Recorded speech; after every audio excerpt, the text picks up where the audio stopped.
Kenapa kelas apologetika? Kenapa kelas apologetika kami buat begitu? Karena memang beberapa waktu kemarin sampai mungkin hari ini dan nanti begitu banyak orang yang kemudian tidak tahu apa sih itu apologetika, bagaimana berapologetika, mengapa harus berapologetika dan kapan begitu kapan harus berapologetika dan lebih penting bagaimana atau apa ya begitu. Maka itu kemudian urgensi kami membuat kelas apologetika ini bersama Romo Patris sebagai seorang magister dan juga seorang akademisi begitu. Nah, untuk itu saya persilahkan kepada Romo untuk memulai kelasnya. Terima kasih. Baik, salve fratres, te iterum fidere, Patris Allegro, veritas liberabit vos. Welcome into class apologetic, the apology of the Catholic Church. Nah, untuk mengawali pertemuan kita ini, saya siapkan bahan semacam ya pemicu untuk kita diskusikan ya. Apa itu apologetika dan apologetika di era digital. Bukan akademis, tapi lebih saya jelaskan lebih secara populer untuk kita pemicu untuk kita diskusikan bersama, terutama para pencinta apologi ajaran iman Katolik. Nanti saya share dulu ya. Oke. Can I share this? Oke. Share this one. Oke. Gimana kelihatan kah di layar Pio? Oke. Nah, kita mulai dengan apa itu apologetika. Ini penting karena mau kita bicara apologi, tapi apa sih apologetika? Nah, ini pertanyaan mendasar. Ya. Jadi kali sekedar sebagai latar belakang pertemuan kita, Pio dan teman-teman yang menamakan diri komunitas pedang gereja dalam bahasa Latin mengumpulkan teman-teman yang mencintai iman Katolik dan mau membela iman Katolik, mengundang kita semua untuk ya bincang-bincang santai soal apologetika Katolik di era digital ini, di era algoritma ini.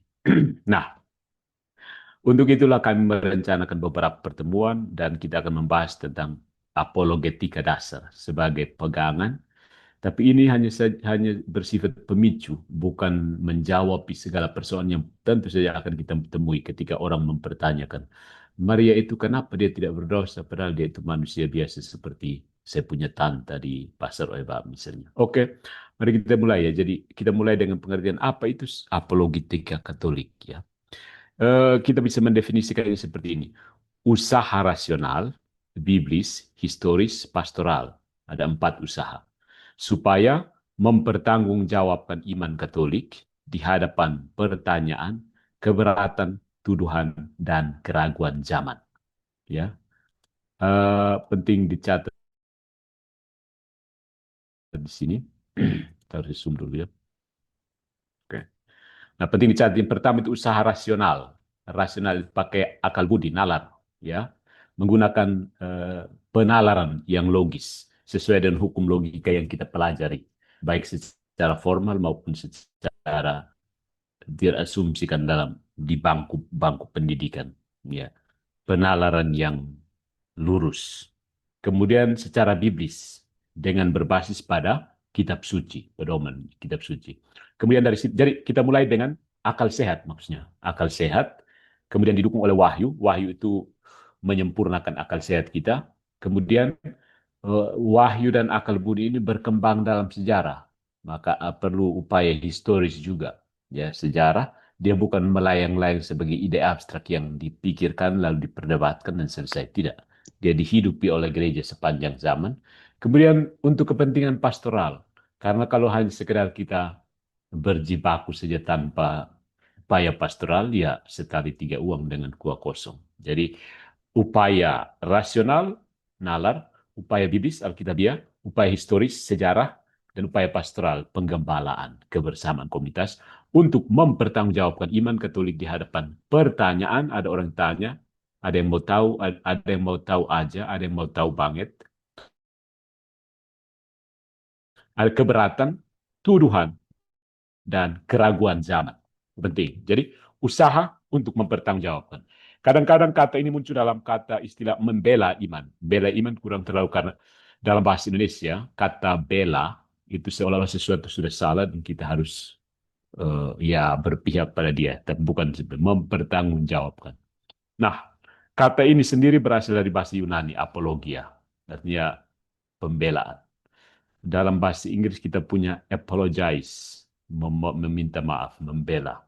Pertanggungjawaban, jawaban yang diberikan secara masuk akal. Nah, dalam konteks iman, apologetika bukan berarti cari musuh. Bukan seni menyerang orang lain. Apologetika bukan itu, pertama-tama. Bukan sekedar debat agama. Ayo debat, ayo debat. Apologetika adalah pelayanan kebenaran. Veritam servire, servire veritatem, ya, pelayanan kebenaran. Maksudnya apa? Menjelaskan mengapa iman Katolik dapat dipercaya. Kenapa? Kenapa bisa percaya Maria dikandung tanpa nol dosa, misalnya? Mengapa ajaran gereja itu masuk akal? Dan mengapa harapan Kristen itu bukan ilusi? Jadi menjawab kenapa dia masuk akal. Ya, dasarnya ada pada surat pertama Rasul Petrus. Kita semua mungkin sudah hafal yang berjibaku dan apologi. 1 Petrus 15. Kuduskanlah Kristus dalam hatimu sebagai Tuhan. This is the first. Dan siap sedialah pada segala waktu untuk mempertanggungjawabkan kepada tiap-tiap orang yang meminta pertanggungan jawab dari kamu tentang pengharapan yang ada padamu, tetapi haruslah dengan lemah lembut dan hormat. Ya, jadi inilah fondasi apologetika Katolik. Yang eksplisit ya, kalau yang tidak eksplisit itu banyak dari Kejadian sampai Wahyu. Ada 3 unsur penting. Pertama, ini Kristus harus dimuliakan. Ya, ingat. Yang kedua, orang beriman harus siap memberi jawaban. Ya, siap memberi jawaban. Dan yang ketiga, jawaban itu harus diberikan secara lemah lembut dan hormat. Oke, nanti kita akan bicarakan ini ada footnote-nya. Untuk Allegri ini ada footnote-nya. Jadi 1 Petrus bab 3 ayat 15. Jadi apologetika Katolik tidak boleh lahir dari ego, kebencian, atau nafsu menang debat. Ya sudahlah, kalau orang mau menang, sudah menang. Tapi kita tahu bahwa fondasinya rapuh. Silahkan menang di situ.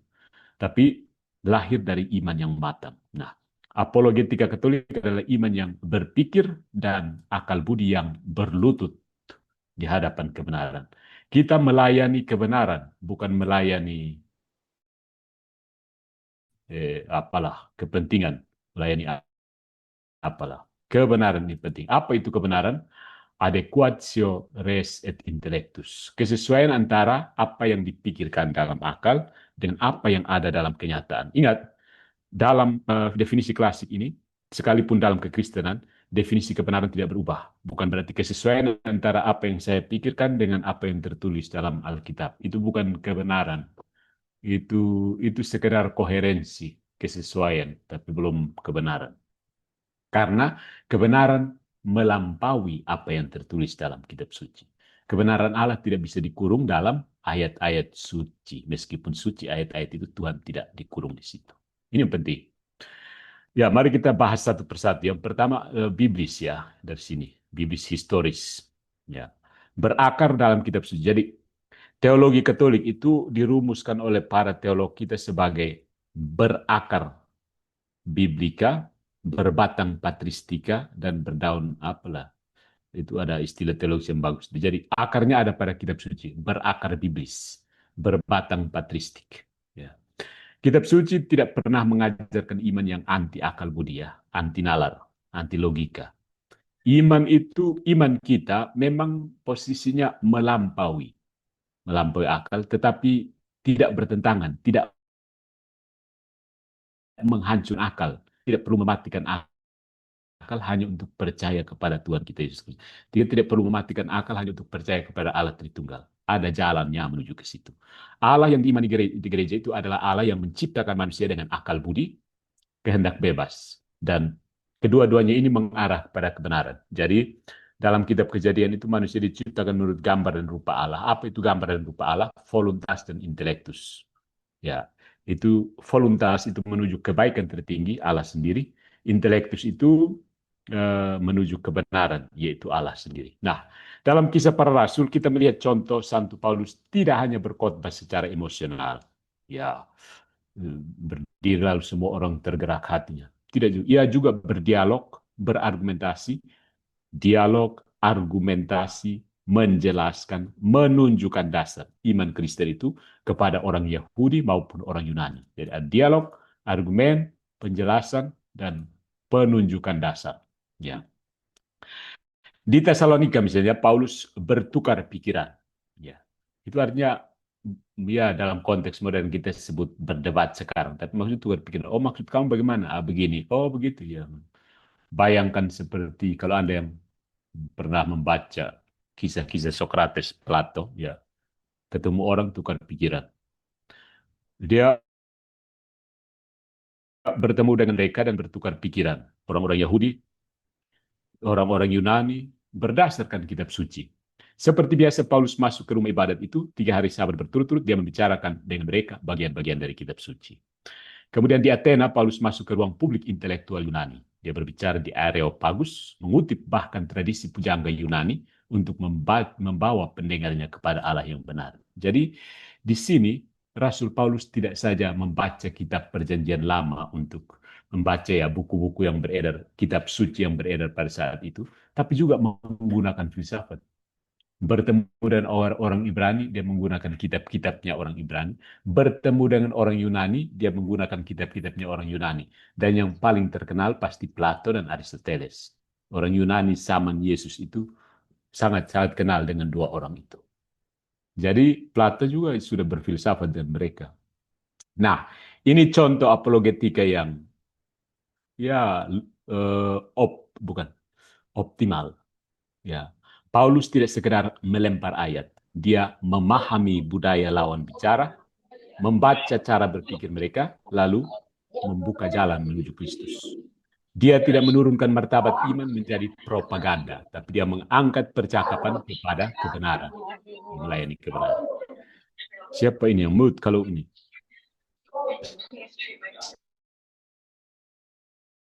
Tulis berjuang untuk mempertahankan iman yang telah disampaikan. Mempertahankan iman itu bukan tindakan fanatik, ya. Itu tugas sebagai murid Kristus. Tetapi mempertahankan iman harus dilakukan dengan cara Kristiani. Benar, jernih, adil, dan penuh kasih. Ingat urutannya jelas ya. Benar, jernih, adil, dan penuh kasih. Ya kalau tidak sempat, ya benar saja cukup. Masih ada tenaga jernih, adil, penuh kasih. Jangan dibalik aturannya. Karena kalau sampai sini saja, jangan sampai tidak sampai di sini. Dia harus mulai dari sini, baru ke sini. Kalau mulai dari sini, berarti dikhawatirkan tidak pernah sampai di sini. Gitu. Itu dasar biblis. Ya, kita mendasarkannya pada catatan kitab suci. Kemudian juga ada catatan dari para bapak gereja. Ini batang patristiknya. Nah, sejak awal gereja tidak hidup di dalam ruang aman. Kalau kita belajar sejarah gereja, iman Kristen dituduh sebagai tahyul, pemberontakan politik, ateisme karena menolak dewa-dewi Romawi, bahkan dianggap ancaman bagi tatanan sosial. Sampai detik ini, ya, gereja. Sampai detik ini, gereja tidak hidup dalam ruang aman. Gereja dituduh sebagai tahyul, pemberontakan politik, ateisme, paganisme, dan seterusnya. Nah, di tengah serangan itu para bapak gereja menjadi apologet pertama. Orang yang sangat-sangat terkenal sebagai the first apologetik yang bertemu dengan filsafat Yunani adalah Santo Justinus Martyr. Dia seorang filsuf yang menjadi Kristen. Dia menulis First Apology dan Second Apology. Legendaris tulisan ini. Dia menulisnya untuk membela iman Kristen di hadapan kekaisaran Romawi. Situasinya, orang-orang Romawi itu dipengaruhi oleh saat itu filsafat Helenistik. Itu Neoplatonisme bertemu dengan ya orang-orang seperti Stoikisme ya berkembang di situ. Jadi sedikit mirip Stoikisme itu ya mempengaruhi orang-orang Kristen awal. Dan Neoplatonisme juga demikian. Jadi zaman itu mereka dibentuk oleh pemikiran Neoplatonik dan Stoikisme. Nah, Santo Justinus ini menunjukkan bahwa iman Kristen tidak irasional. Ya, iman Kristen itu rasional, tidak irasional, tidak irasional, tidak rasionalnya, bukan tidak masuk akal, bukan kriminal, dan bukan kebodohan. Ya, jadi bagi dia setiap kebenaran yang ditemukan dalam filsafat adalah benih dari sang logos, yaitu Kristus sendiri. Istilahnya yang terkenal itu logoi spermatokoi. Nah, sikap Justinus itu penting untuk kita sekarang, terutama orang-orang muda. Jangan takut pada filsafat. Filsafat tidak perlu Anda harus duduk secara formal di bangku perkuliahan filsafat, tidak. Berpikir logis, merenung, dan mendalam. Itu sudah penting. Sejarah, ilmu pengetahuan, tentu saja sains, kita tidak bisa melupakan itu. Dan pertanyaan kritis, nalar kritis. Selalu berusaha untuk kritik, termasuk terhadap film Pesta Babi ya. Kritis, jangan terharu saja. Semua kebenaran sejauh benar itu berasal dari Allah. Ya. Sejauh benar dia berasal dari Allah. Nah, kemudian ada tokoh berikutnya Irenaeus dari Lyon. Lyon atau Lyon? Lyon. Irenaeus ini melawan ajaran Gnostik yang memisahkan iman dari tubuh, sejarah, dan gereja yang kelihatan. Ada sisa-sisa Gnostik ini dalam Protestantisme modernnya kalau kita diskusi dengan mereka itu ada. Ya, dalam Adversus Heresis, dia menegaskan pentingnya tradisi apostolik dan suksesi para uskup. Ya, Irenaeus ini salah seorang santo yang paling ditakuti oleh orang-orang non-Katolik, Kristen non-Katolik. Iman Kristen bukan ide pribadi yang bisa ditafsir sesuka hati. Iman itu diterima dari para rasul, dijaga dalam gereja, dan diwariskan secara hidup. Ya, itu penting. Jadi bukan iman Kristen itu bukan kita ambil satu buku yang kebetulan kita ketemu di perpustakaan, kita baca, lalu senang dengan sesuatu, kita ajarkan itu. Buatlah seperti ini, karena saya baca begini, kamu harus buat. Itu bukan iman Kristiani. No sola scriptura here. Out. Jadi ini juga penting untuk menjawab mentalitas digital hari ini. Setiap orang merasa bisa menjadi paus kecil dengan satu akun, satu ayat, dan satu mikrofon. Irenaeus mengingatkan kita, iman bukan hasil algoritma pribadi. Iman adalah warisan apostolik. Ini sangat-sangat penting. Iman itu warisan. Iman bukan hasil pembacaan dan refleksi pribadi. Ya, kita mewarisi iman itu. Kemudian ada orang kudus lainnya, Tertullianus. Bapak gereja maksudnya. Bapak gereja lain. Bapak gereja belum tentu orang kudus ya. Tapi orang kudus ada yang bapak gereja. Tertullianus menulis Apologetikum. Ya sama, 3 tulisan tadi semuanya apologi. Untuk membela orang Kristen dari tuduhan palsu. Dia menunjukkan banyak serangan terhadap gereja itu lahir bukan dari pengetahuan tapi dari prasangka. Ya, itu Tertullianus menunjukkan. Nah, kalimatnya yang terkenal, sanguis martyrum semen Christianorum. The blood of is the seed of the church. Darah para martir adalah benih kekristenan atau benih dari gereja. Ya. Nah, di sini tampak bahwa apologetika bukan cuma argumentasi, tetapi juga kesaksian hidup. Nah, ini penting. Nah, gereja dibela. Saya dalam bahasanya saya kurang bisa mengucapkan kata ini ya. Dibela. Gereja dibela hanya dengan kata-kata. Tetapi juga tidak dibela hanya dengan kata-kata, tapi juga dengan kesaksian hidup. Nah, untuk ini, karya buku terbaru saya nanti bisa, itu Martiria Digitalis. Ya. Paradigma baru kesaksian iman di era digital. Gitu. Kemudian ada orang yang terkenal, Santo Agustinus. Terutama dalam Civitate Dei, The Civitate Dei, Kota Allah, dia menunjukkan bahwa iman Kristen bisa menjawab krisis peradaban. Iman Kristen bisa menjawab krisis peradaban. Tanggapi ada opini seorang teman yang membaca Pesta Babi lalu memberikan ideologi di situ, menyusupan ideologi. Saya kritik bahwa itu menggunakan korban di Papua untuk menyusupan ideologi. Tapi itu just say hello. Ketika Roma runtuh dan orang menuduh Kristen sebagai penyebab kehancuran, Agustinus tidak menjawab dengan panik. Dia membedakan kota manusia, civitas terrena, dan kota Allah, civitas dei, sejarah dunia dan tujuan akhir. Buku civitas dei ini salah satu textbook untuk para frater belajar filsafat ya. Nah, dari Agustinus kita belajar bahwa apologetika tidak boleh dangkal. Tidak hanya bertanya mana ayatnya, mana ayatnya. Itu bukan apologetika, itu lalat pengganggu sebenarnya. Dia harus masuk ke akar. Pertanyaan apologi itu apa itu manusia? Apa itu sejarah? Apa itu dosa? Apa itu keselamatan? Dan apa itu tujuan hidup? Tanpa jawaban atas pertanyaan, tanpa pemahaman atas jawaban pertanyaan-pertanyaan ini, iman kita akan mengambang saja. Dengar yang menarik di sana, kita lari ke situ. Ada yang menarik di sana, kita lari ke situ. Oh, di sana bilang Yesus begini, kita lari ke situ. Sini bilang Maria begini, kita lari ke situ. Bahaya. Kemudian mari kita ke ajaran magisterium terkini yang berkembang dari patristik ini. Ya, oh tadi itu. Berakar biblis, berbatang patristik, dan berdaun magisterium. Gereja Katolik secara konsisten mengajarkan bahwa fides et ratio, iman dan akal budi. Jadi ada iman, tapi juga akal tidak bisa ditanggalkan. Akal saja, iman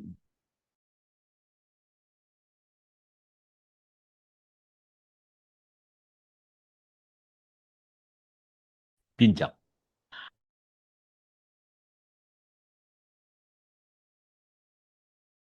Disinilah pentingnya teologi naturalis.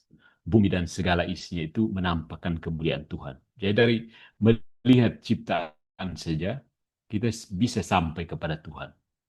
Ciptaan, segala makhluk di muka bumi ini bisa mengantar kita kepada kesadaran akan adanya ciptaan. Nanti sampai situ kan akal terbatas, baru wahyu datang dan bertumpu atas kesadaran itu, dan kita bertemu dengan wahyu. Jadi bukan berarti manusia bisa memahami seluruh misteri Allah hanya dengan otak, tetapi berarti iman Katolik tidak berdiri di atas absurditas. Ada dasar yang nalar masuk akal untuk mengakui keberadaan Allah. Jadi gereja menolak dua penyakit, iman buta yang anti akal dan rasionalisme sombong yang menolak wahyu. Dua-duanya ekstrim yang tidak berguna. Kemudian Konsili Vatikan kedua, Dei Verbum, itu mengajarkan bahwa Allah menyatakan dirinya dalam sejarah keselamatan. Ini pentingnya belajar sejarah juga, tahu, sadar sejarah. Dan bahwa wahyu Allah diteruskan melalui kitab suci, tradisi suci,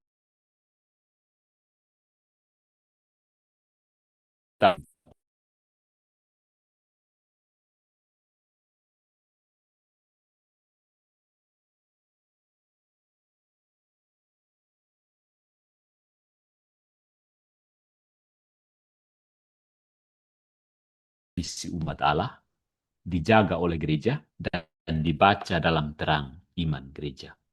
Jadi ketika menjawab pertanyaan iman, seorang Katolik tidak cukup berkata, menurut saya, tidak boleh. Ya saya pikir, tapi magisterium gereja Katolik mengatakan begini. Ya, kalau tahu itu ajaran gereja, ya ajaran gereja.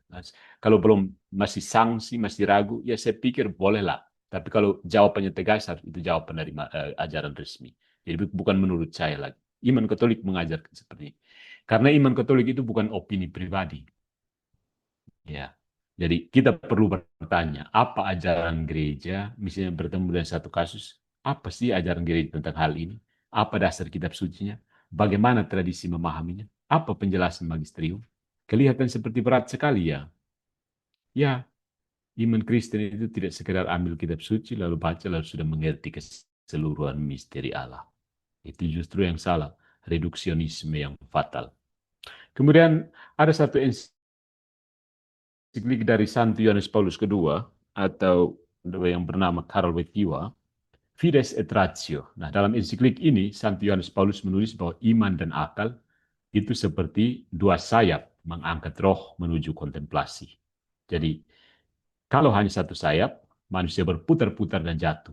Seperti ya apa ya? Ya Kita bayangkan, ya kalau hanya satu sayap, tidak ada yang berani terbang sih. Kalau terbang-terbang dan sayap patah pasti jatuh. Ya, iman tanpa akal jadinya fanatisme. Nah, akal tanpa iman jadi kesombongan. Ya, akal tanpa iman, rasionalisme, kesombongan. Keduanya perlu berjalan bersama, dua sayap. Dan ini sangat aktual di era digital ini. Banyak orang memakai akal hanya untuk membongkar, mencurigai, dan mengejek. Dia akan pakai, tidak logis kalau begini. Tidak logis kalau masih seorang ibu tetap perawan. Ya, kita tinggal balik. Memang tidak logis juga seorang perawan bisa menjadi ibu. Mau terima perawan sebelum, tapi sesudah sesudah melahirkan tidak mau lagi. Karena menurutnya tidak masuk sains. Tidak masuk akal kalau seorang ibu tetap perawan. Tapi masuk akal kalau perawan bisa melahirkan. Ya, akal budi sejati bukan hanya pisau bedah, dia juga jendela menuju kebenaran. Kemudian katekismus ini penting. Di dalam katekismus kita di sana diajarkan bahwa manusia punya kerinduan kodrati akan Allah. Di dalam dirinya yang terdalam itu ada ketertarikan ya, ya ketertarikan kan, ya rasa rindu, kerinduan yang terdalam. Karena kehendak kita dan intelektual kita itu sebenarnya tertuju ke situ, hanya kadang-kadang di blur, dipalang oleh kecenderungan kita untuk berdosa karena natur manusia yang terluka itu. Maka kadang-kadang kita tidak menuju ke sana, tapi singgah sana sini. Itu yang disebut dosa. Jadi manusia diciptakan oleh Allah untuk Allah. Karena itu pertanyaan tentang Allah bukan sesuatu yang tambahan. Tambahan begitu, bukan beban untuk kita manusia. Itu pertanyaan sejati sebenarnya. Ketika kita bertanya, Tuhan itu seperti apa? Itu kerinduan manusia, kerinduan yang terdalam. Jadi kita bisa melihat bahwa sebelum mengenal Injil, leluhur kita berjuang untuk apa? Mewujudkan kerinduan akan yang ilahi itu melalui kebudayaan-kebudayaan yang ada. Nah, katekismus juga menegaskan bahwa iman adalah jawaban manusia kepada Allah yang wahyu ke diri. Jadi iman itu bukan sekedar perasaan religius, sebagaimana kajian dari pemikir-pemikir modern sekarang. Iman adalah tindak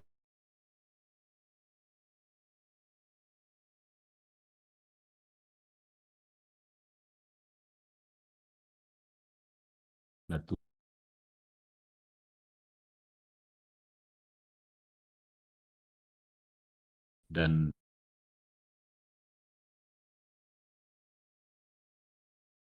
apologetika Katolik. Apologetika itu pertanggungjawaban iman ya. Kita orang Katolik harus mampu menjelaskan iman, bukan hanya mewarisi secara pasif. Dan untuk hal ini tidak semua kita punya tingkat pemahaman yang sama ya. Ada yang sudah berkembang tingkat pemahamannya, ada yang baru mulai, dan tingkat kemajuan pemahamannya juga berbeda-beda, bervariasi. Ada yang cepat paham, ada yang butuh waktu, harus ulang-ulang katekesi terus-terus juga belum paham, tidak apa-apa. Masing-masing orang punya ritmenya sendiri. Yang kedua, apologetika itu pelayanan terhadap kebenaran, bukan pencarian lebih banyak jiwa, memenangkan jiwa. Ya, memenangkan jiwa itu lebih ke misi, bukan apologi. Ya, itu misi, bukan apologi. Pelayanan kebenaran itu lebih penting. Jadi sini bukan misiologi kita pergi dan merangkul orang, bukan misiologi, bukan dialog, bukan ekumen. Apologetika itu pelayanan terhadap kebenaran. Tujuannya bukan menang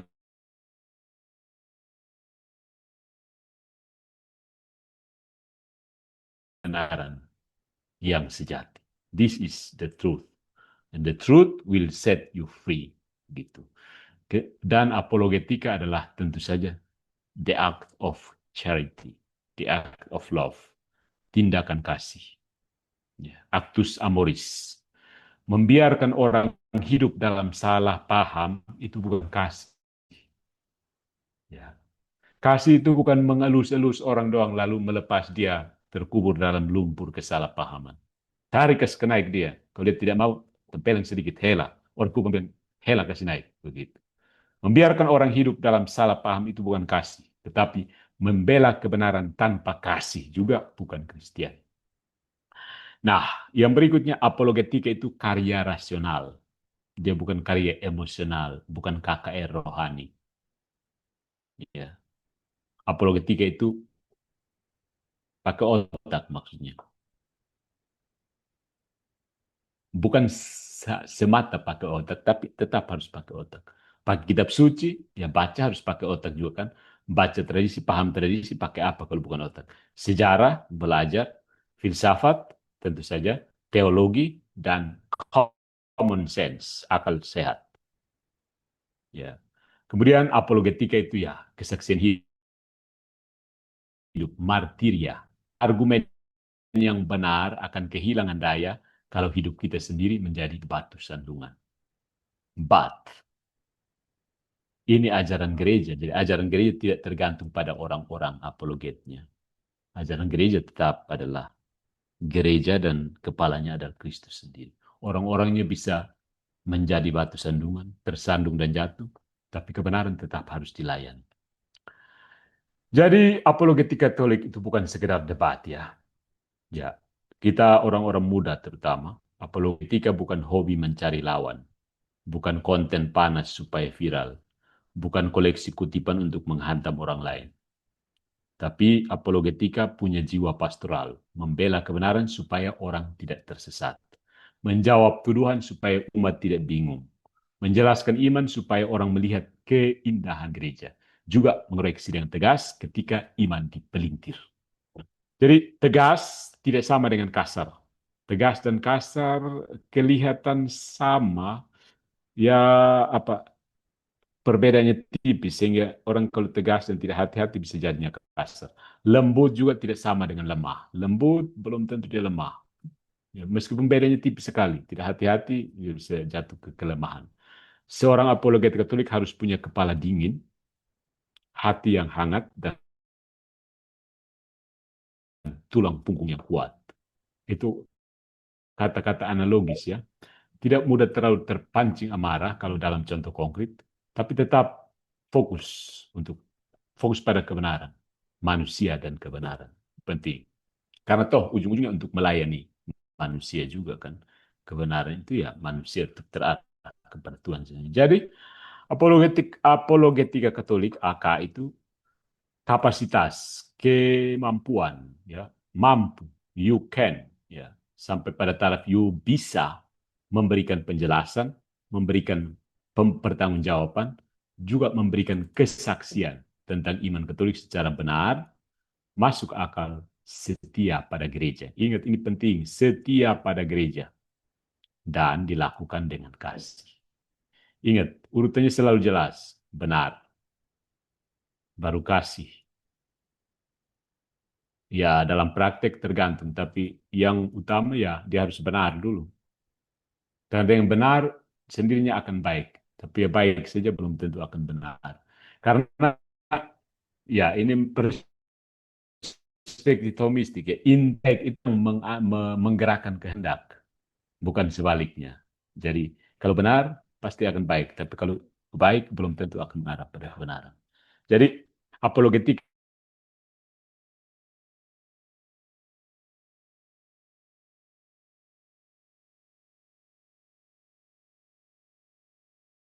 ada fondasi, fondasi itu yang dijelaskan.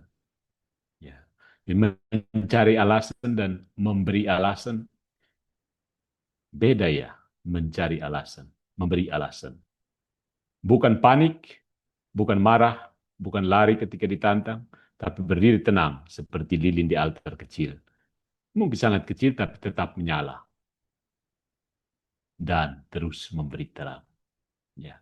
Jadi kita orang muda, terutama yang OMK itu, perlu belajar apologetika, banyak belajar dan gaya belajar kita.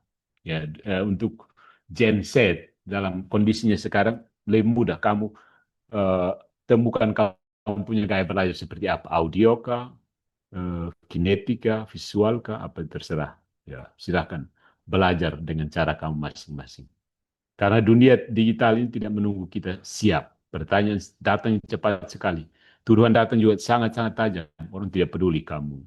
Potongan video datang tanpa konteks. Jadi iman harus punya akar. Kalau tidak, Ya, hanya angin komentar saja kamu bisa tumbang, langsung pindah, tinggalkan gereja hanya karena komentar Facebook misalnya. Jadi orang Katolik itu harus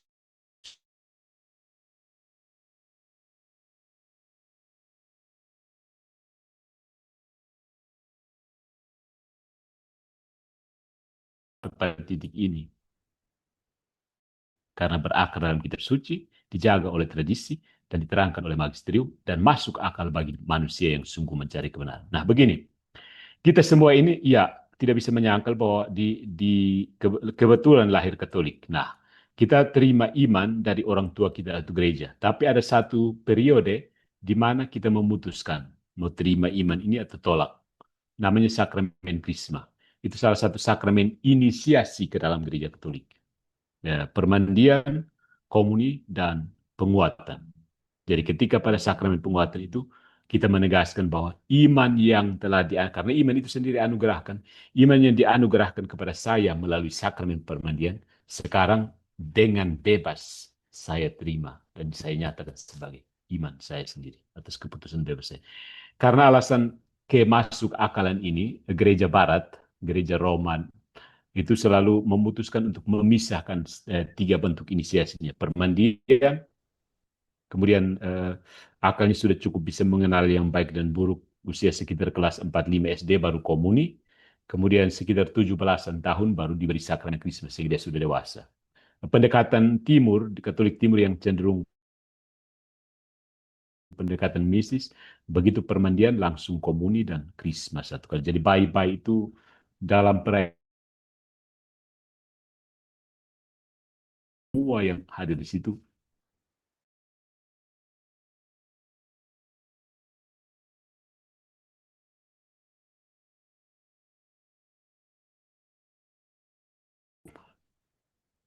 moderator punya waktu. Ya, silahkan lanjutkan kalau masih ada Romo, tidak apa-apa gitu. Hmm, kita sampai jam Nanti berapa baru sih? kita Oke. sekitar. Iya iya. Nanti setelah Ini itu soal baru kita buka untuk. singgung sedikit soal di era digital Iya. ya. Oke siap Romo. Ya, kita tahu sekarang kita kan ya dan hampir kita semua berkumpul ini juga karena kemudahan digitalisasi. Jadi perjumpaan langsung sudah mulai jarang, makin jarang ya. Iman kita diuji layar kecil sebenarnya, layar hanya begini saja. Di kolom komentar, reels, TikTok, YouTube, podcast, potongan video, meme yang banyak beredar. Ya, orang tidak lagi sempat bertanya kepada pastor, katekis, atau orang tua ketika mereka bingung soal iman. Nah, ini yang bahaya. Mereka kadang hanya ikut saja algoritma. Jadi begitu dia nonton satu, langsung algoritma membaca bahwa orang ini preferensinya ini muncul terus. Nah, itu yang berbahaya karena ada chat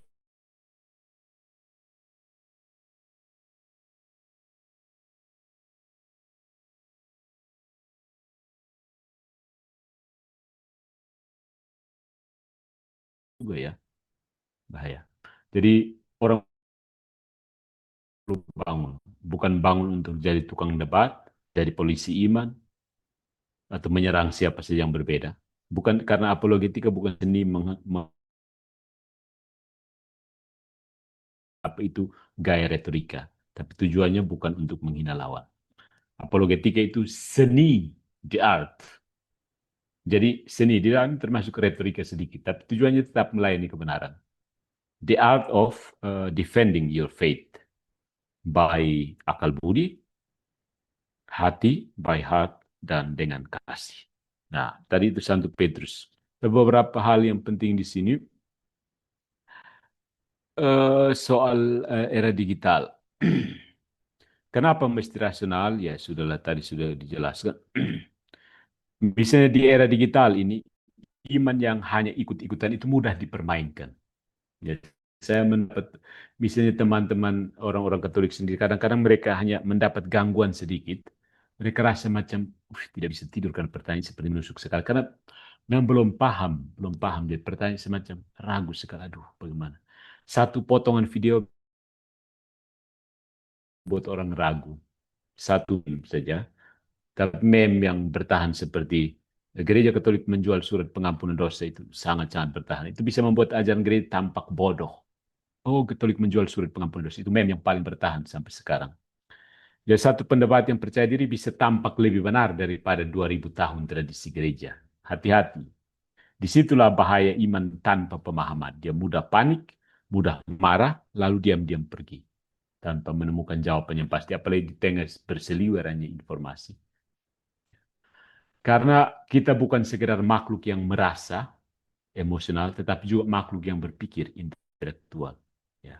Kita memang mencintai Allah dengan hati. Kadang-kadang orang berpikir, sudahlah yang penting kita melayani Tuhan dengan hati. Tetapi hati manusia tidak pernah dipisahkan dari akal budinya. Cinta yang tidak mau mengenal dapat berubah menjadi fanatisme.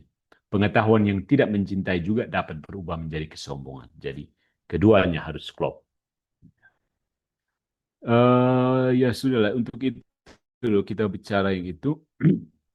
Karena ini rupanya pengulangan saja, hanya diberi konteks digital, era digital. Ya.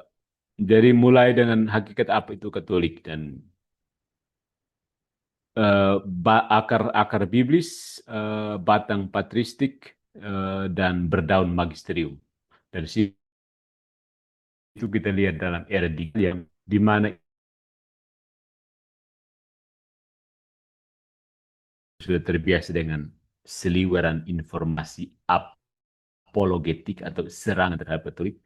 Tapi beberapa orang muda yang baru bermain itu barang, lalu tiba-tiba muncul pertanyaan-pertanyaan seolah menyerang imannya.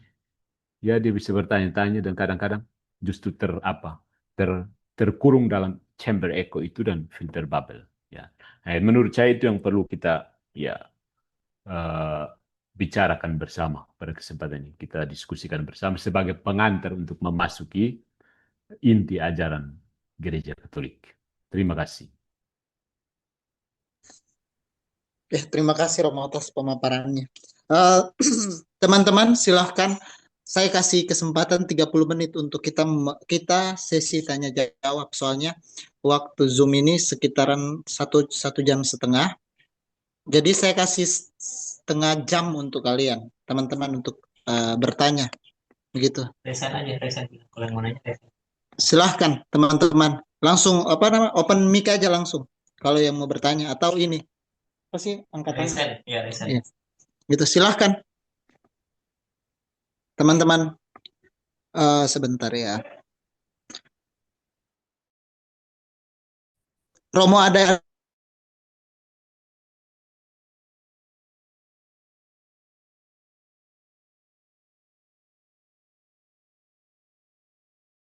dalam relevansinya dengan apologetika yang mencoba menalar Tuhan dengan rasional. Silahkan. Ya, maksudnya apa? Ya, iman kita kan mau mencari, iman kita kan mau memahami kan.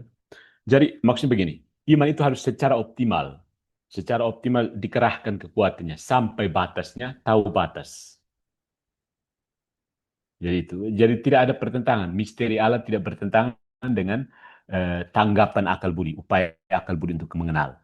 Masalahnya mungkin kami jadi terjatuh karena kadang-kadang orang mereduksi pengetahuan itu hanya sekedar eh, ya misalnya kalau saintisme, misalnya hanya mau pada sesuatu yang material. Nah itu kita paksa Tuhan untuk masuk ke dalam konteks kita. Misalnya kita tetap mengoptimalkan kekuatan akal budi kita sampai pada batasnya, tahu batas. Gitu. Nah kadang-kadang pada saat kita sampai di batas, kita paksa Tuhan masuk ke dalam batas kita punya.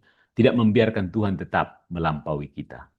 Jadi upaya menalar Tuhan itu jelas. Itu panggilan manusiawi. Rasional. Satu, satu aspek dari manusia yang dijadikan oleh Tuhan sendiri, aspek intelektual. Itu harus dikembangkan secara optimal dan sampai pada suatu ketika tahu batas. Begitu. Bahwa Allah memang lebih besar. Tapi tidak akan bertentangan. Dia melampaui beyond, not anti, tidak bertabrakan. Nah, kita hanya bisa menjelaskan bahwa ini tidak bertabrakan dengan logika.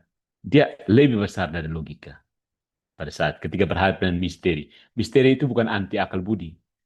Misteri itu menjelaskan bahwa logikanya seperti ini, tapi dia jauh lebih besar dari ini. Jadi, bahasa dalam teologi itu biasanya, atau dalam teologi dan metafisika, teologi itu sebenarnya metafisika juga.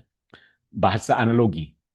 Kita menggunakan bahasa yang terbatas ini untuk menjelaskan yang tidak terbatas. Jadi kalau kita tidak sadari bahwa bahasa kita terbatas, kita akan justru akan memasukkan Tuhan ke dalam kotak bahasa kita. Nah, karena itu kebanyakan orang Kristen di luar gereja Katolik itu karena ada reduksionisme seperti itu, maka mereka justru mengurung Tuhan dalam kerangkeng teologinya. Mana ayatnya? Itu saja. Pertanyaan kedua, Romo, apakah apologetika hanya dilakukan untuk atau kepada orang-orang yang beda atau dapat juga kepada orang-orang seiman, karena di antara orang seiman pun mungkin saja terjadi perbedaan penghayatan iman. Terima kasih. Silakan, Mo. Itu lebih ke katekese ya. Itu kalau antar sesama iman itu lebih ke katekese. Kita tidak berkatekese kepada orang yang mempertanyakan iman kita. Kita berapologi ketika orang bertanya. Untuk orang yang belum paham di dalam komunitas gereja itu sendiri kita berkatekese. Ya. Jadi apologi bukan kepada, tapi tergantung siapa yang mempertanyakan iman kita. Begitu. Ada katekese, ada apologi. Nah, masalahnya kadang-kadang katekese kita itu dianggap oleh komunitas lain sebagai serangan terhadap mereka. Karena peristiwa sejarah. Ya, peristiwa sejarah. Nah, ya maksud saya begini, ketika saya mengajar tentang protestantisme, berkatekese tentang protestantisme, banyak orang protestan pasti tersinggung. Tapi itu kan ajaran Katolik. Begitu. Jadi bukan kepadanya pertama-tama, kepada luar atau ke dalam, bukan. Barang siapa mempertanyakan iman kita, saat itu kita berapologi. Ya.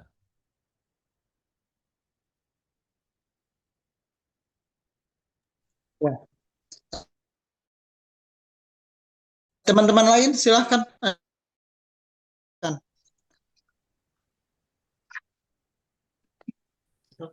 Halo, Ya, silahkan. malam. Silahkan, Pak. Ya, Romo Patris yang baik hati. Kan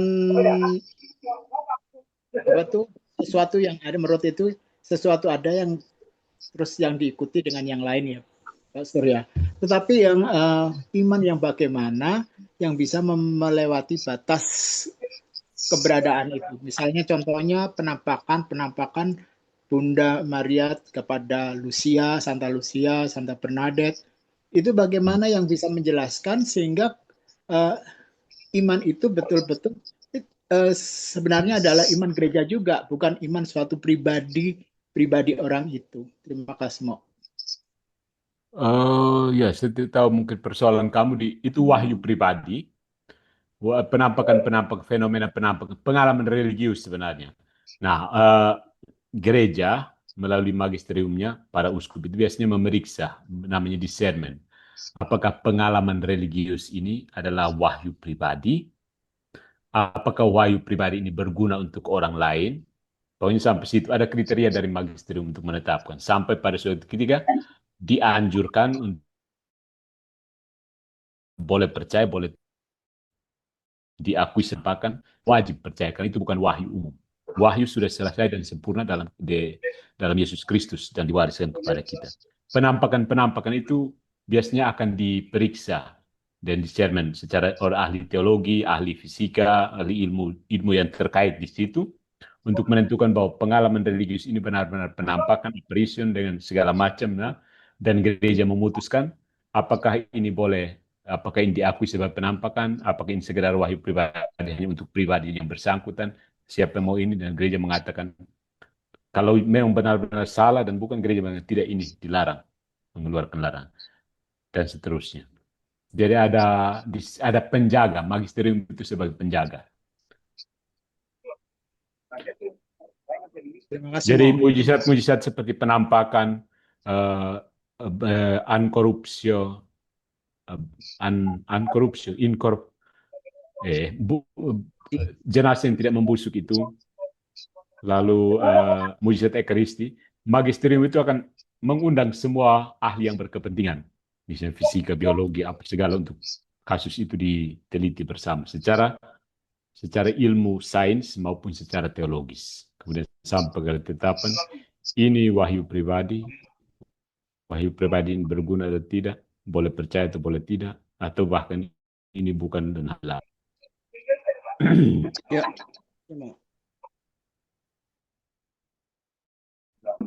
Uncorrupted bodies.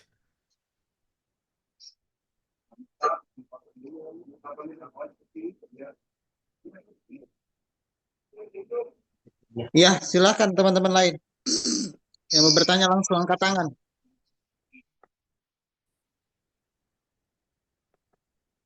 Silahkan. Ya, selamat malam Romo. Ya, selamat. Ya, ini Romo saya Elang Romo. Jadi sering kita antara Katolik itu saling bertengkar dan tidak bercakapan karena membawa pikirannya masing-masing. Walaupun itu ada KGK, konsili yang sudah kita paparkan dan saling memaparkan begitu ya.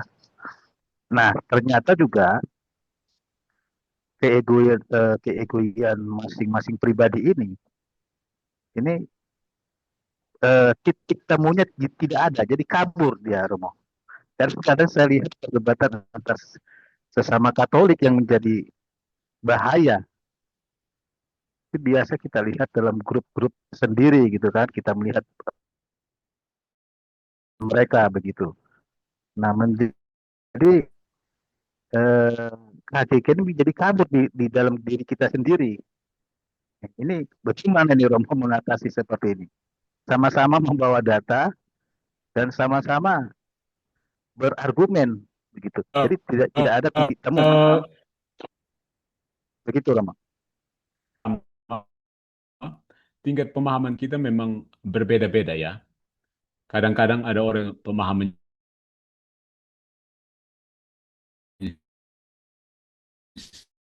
seperti ini, dia mati-matian. Ya, maksudnya itu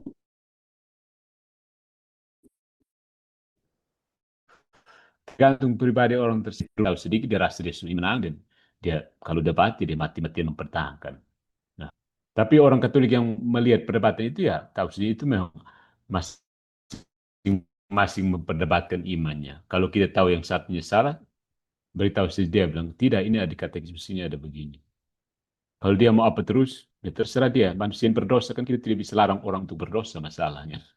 Sampai apologi itu bukan berarti kita buat orang supaya tidak berdosa. Bahkan Tuhan juga tidak melarang orang untuk berdosa. Kehendak bebas. Maksudnya ajaran yang tafsiran yang sesuai ini. Tapi cara kita paham juga kan beda-beda. Nah, ketika kamu begitu paham sedikit tapi matian mempertahankannya bahkan melawan magis, ya itu salah sendiri. Begitu. Kalau ada dua orang yang seperti itu, ya kita yang tahu, ya seperti itu juga. Pergi beritahu tidak yang benar di sini. Tidak perlu dipertunjukkan lewat perdebatan kan. Misalnya kalau era sekarang ada nonton begitu, langsung kemudian cari tahu dia. Kalau kenal dia, DM dia beritahu tidak kau salah di sini. Itu kan pentingnya komunitas kan. Begitu. Ya, ada lagi. Ini Romo. dalam apologetika itu kan ada mulai dari benar, endingnya pada kasih tadi sesuai dengan urutannya. Ya. Begitu. Nah, kadang-kadang ini salah interpretasi bahkan sesama orang Katolik ini. Begitu. Seperti yang Romo paparkan tadi, tegas. Begitu. Tegas interpretasinya itu beberapa orang Katolik itu bahwa itu lagi marah. Begitu. Padahal kita dengan terbangun dengan tradisi, dengan kultur yang berbeda-beda kayak saya dari Ambon. Ya seperti ini intonasi saya. Nah, beberapa orang itu kemudian mengatakan bahwa ini emosian. Begitu. Tapi begini Romo. Nah, ketika kita melakukan apologetika, terjadilah dialog di situ, kemudian masuk pada perdebatan, begitu. Apakah emosi itu tidak masalah dalam itu atau bagaimana emosi. Romo? Ini emosi yang bermain di situ kan? Emosi dalam tidak perdebatan masalah, maksudnya begitu, emosi sehingga itu penting. tereduksi makna kasih itu. Maksudnya kita tidak usah tidak usah buat sehingga apologet itu harus jadi malaikat yang suci murni seperti Yesus Kristus saja masih marah orang, emosi-emosian juga. Yang penting bahwa prinsipnya berusaha, tapi manusia selalu tidak sempurna. Dan mengharapkan apologet seperti malaikat itu nonsens. Dengan segala keberadaannya, pertanggungjawabkan iman. Kalau sudah terlalu salah, ya orang tegur, ya sudah. Tapi selagi masih bisa, ya berdoa memohon bimbingan Tuhan terus kan. Maksudnya tidak usah terjegal dengan kata-kata atau apalah. Sejauh kamu maksudnya dengan tulus hati mau melayani kebenaran, buat saja.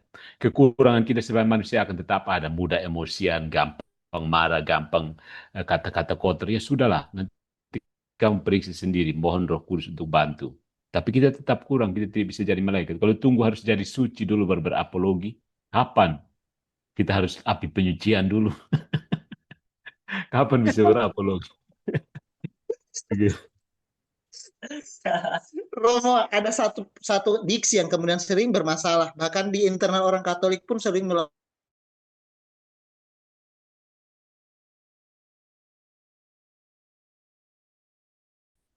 bagaimana menempatkannya dalam proses apologetika. Ya, konteks. Kalau misalnya sekarang kalau di era digital seperti itu, ya kata-kata itu pakai makna denotasinya. Kalau bertemu dengan situasi yang lain, maksudnya selalu dibingkai dalam konteks. Kalau misalnya konteksnya saya sedang mengajarkan ini dalam konten berupa konten apologetika itu sah-sah saja. Ada kerangka yang membatasi itu.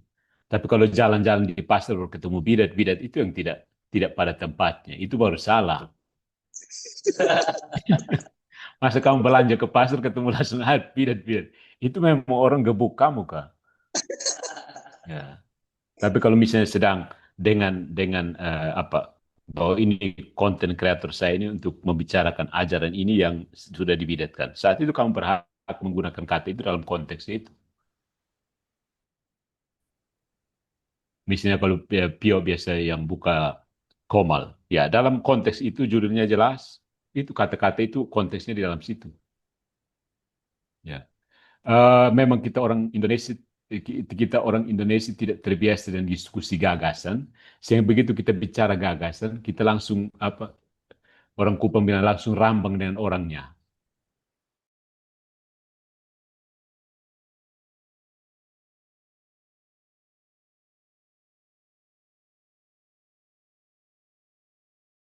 Wah, harusnya mereka karena itu sulit membedakan. Apalagi di era digital ini kan orang tidak banyak pikir lagi. Begitu dia baca judul saja dia sudah komentar panjang lebar. Begitu ya. Jadi agak sulit juga. Nah, kita ditanda orang apologi kita sekarang, mungkin apologinya dulu siapa Agustinus mereka, bahkan sampai awal-awal sesudah Konsili Vatikan kedua masih lebih santai. Kayak apologi-apologi dulu dari siapa mereka ini. Itu sebenarnya kata-katanya keras. Sangat keras bahkan. Nada yang sama hanya karena tidak viral, hanya ada dalam perpustakaan. Jadi orang anggap, oh, sekarang dengan adanya algoritma yang begitu menyerang orang FYP, for you page, akhirnya orang rasa macam di apa terus. Padahal itu sih ajaran yang dari dulu kita ulang-ulang juga kan. Begitu. Hanya sekarang, era sekarang memang sedikit berbeda. Dulu dengan para penulis-penulis buku tidak terlalu terasa kan, karena kita hanya langganan majalah baru kita bisa baca. Dapat buku, kapan dapat buku, baru oh ini ada buku apologi. Sekarang kan kita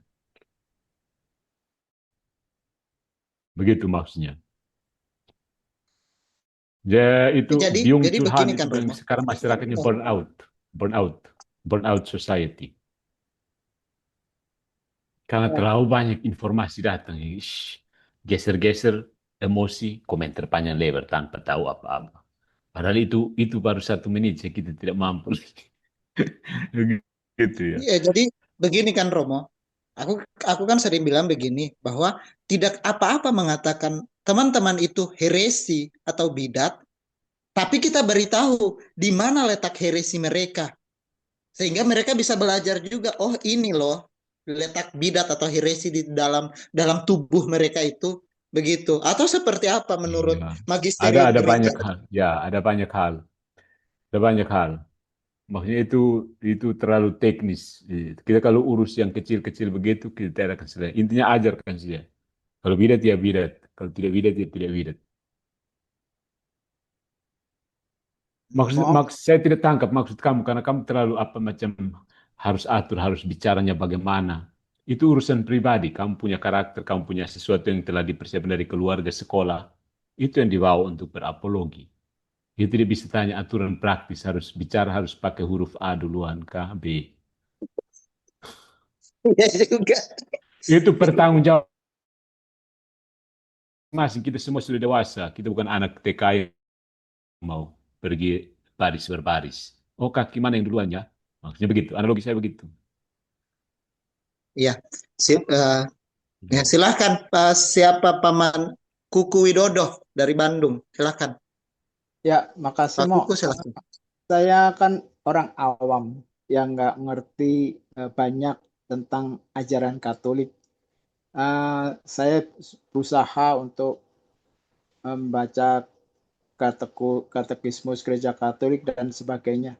Tapi pada saat sesuatu di gereja kami ada satu keluarga, dia ternyata kita berdiskusi gini, ternyata dia itu adalah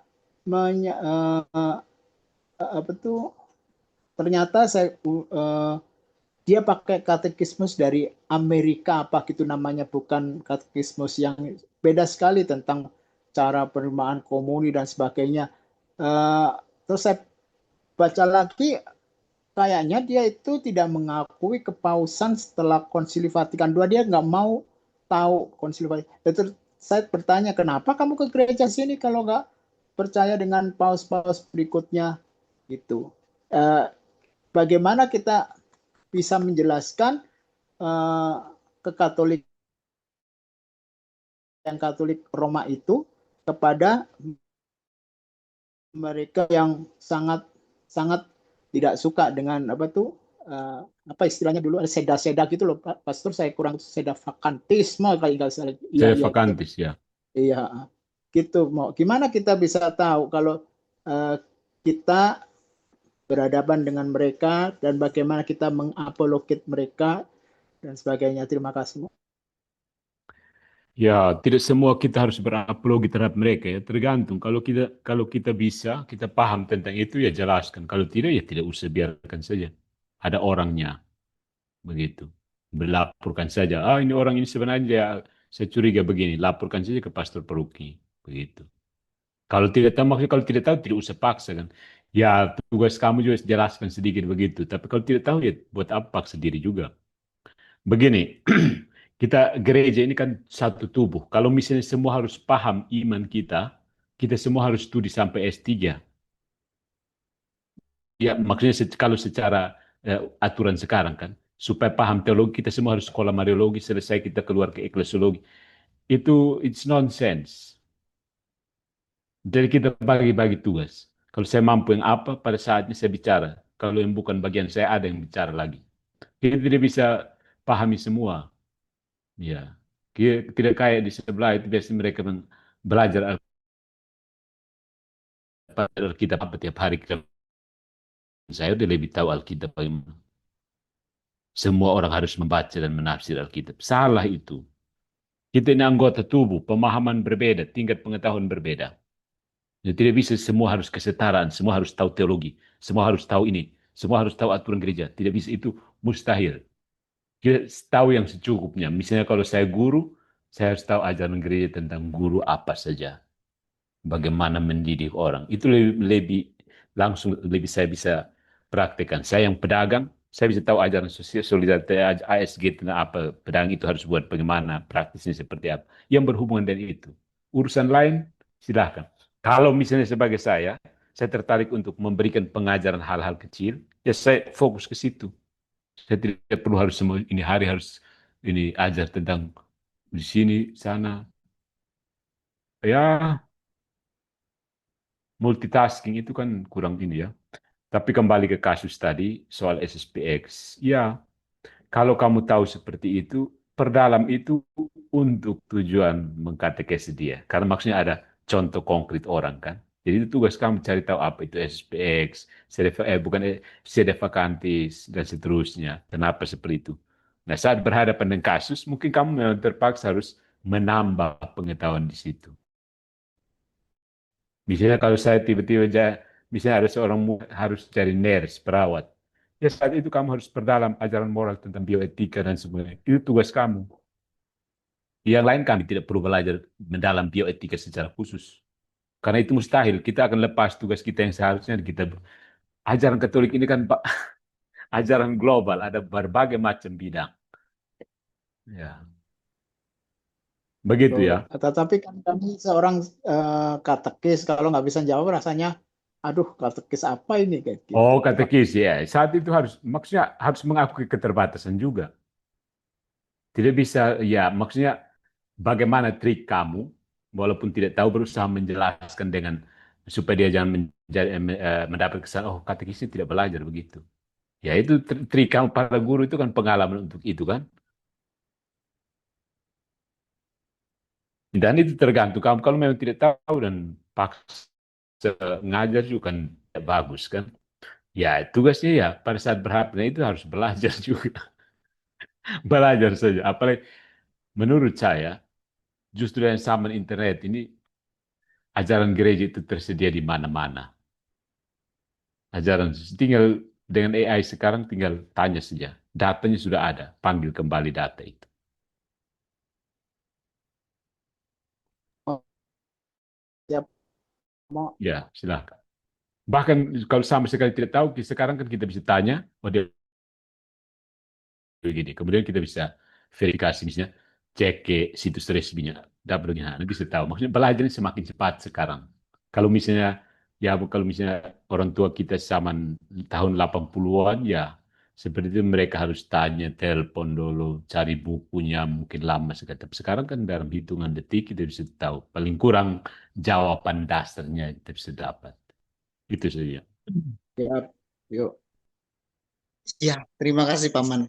Lagi 20 menit. 20 menit lagi. Siapa ini? Paman Snoopy. Silahkan Paman Snoopy. Baik, salam Romo, salam Pater. Ya, ya. Gini Pater, terima kasih atas wejangannya. Saya selalu mengikuti balasan-balasan promo di Facebook. Mengalami itu yang jawabannya yang benar-benar jalannya tapi sangat ngena sekali. Jadi gini Romo, maafkan saya ini kalau pertanyaan sangat konyol, tapi ini sangat kadang-kadang mengganggu saya gini Romo. Kalau kita berdebat berapologetika kan kadang-kadang kita tuh batas antara kesabaran sama serang itu kan setipis tisu ya Romo ya. Ya. Kalau ketemu ada orang yang bebal gitu kan, kayak saya sendiri kan orangnya terus terang nggak bisa apologetika Romo. Saya cuma bisa kayak menerangkan kalau misalnya ikut debat itu saya nggak bisa karena saya orangnya cukup emosian gitu. Nah tetapi kadang ada orang yang kita sudah menjelaskan orangnya itu kan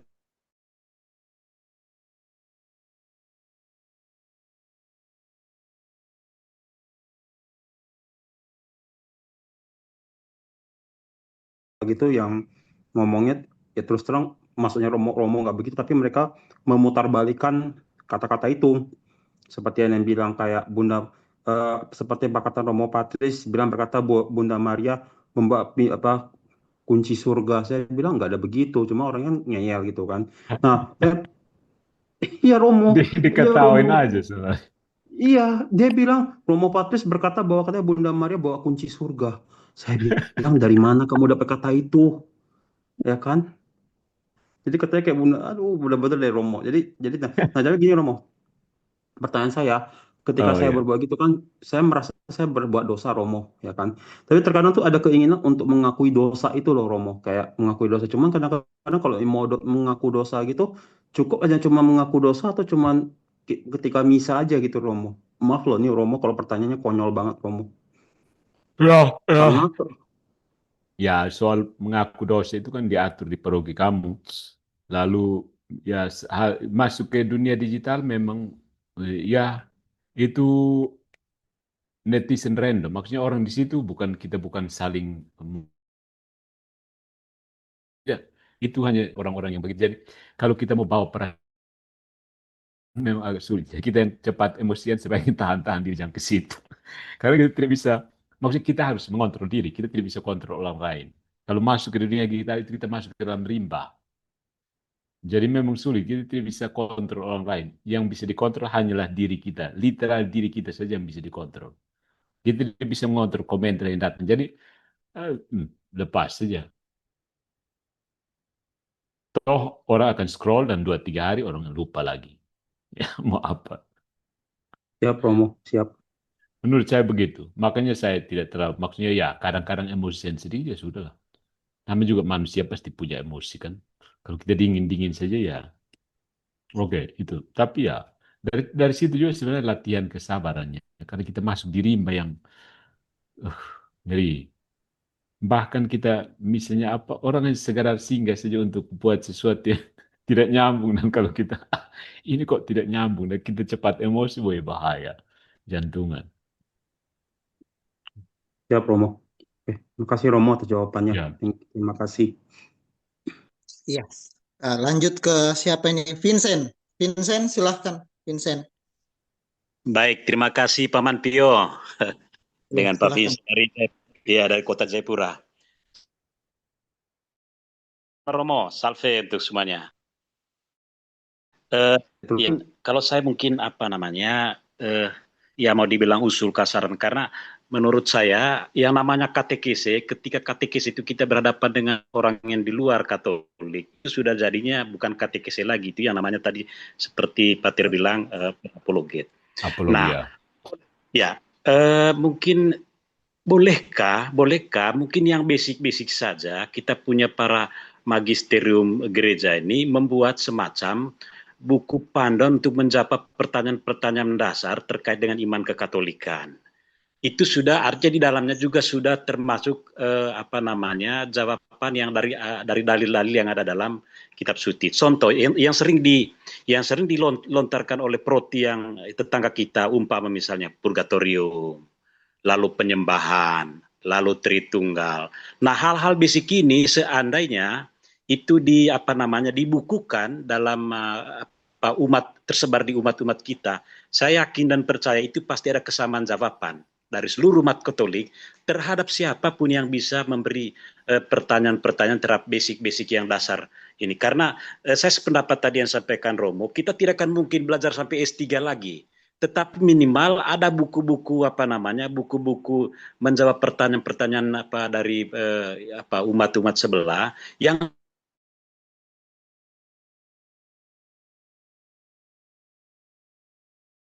kalau mungkin mungkin sudah ada kurang Saya pikir itu di tiap keuskupan ada komisi kateketiknya. Siap. Bisa diurus, bisa diatur. Menurut saya ya karena begini, dulu sebelum media sosial ramai, kebutuhan untuk itu tidak mendesak. Siap, betul. Ya. Nah, sekarang baru ini ke depan mungkin tugas untuk KWI mempersiapkan keuskupan masing-masing karena tiap keuskupan juga konteks keuskupan masing-masing juga beda kan. Misalnya mereka yang peruki mesin di mana mereka lebih berhadapan dengan Muslim atau dan konteksnya beda-beda. Jadi ya menurut saya itu bisa dibicarakan di tingkat komisi kateketik, entah itu di keuskupan atau apa, silakan. Sebagai katekis bisa diusulkan untuk keuskupan, bisa diatur dalam konteks itu. Nah, kalau soal apa menurut saya sudah ada beberapa buku, hanya maksudnya itu tidak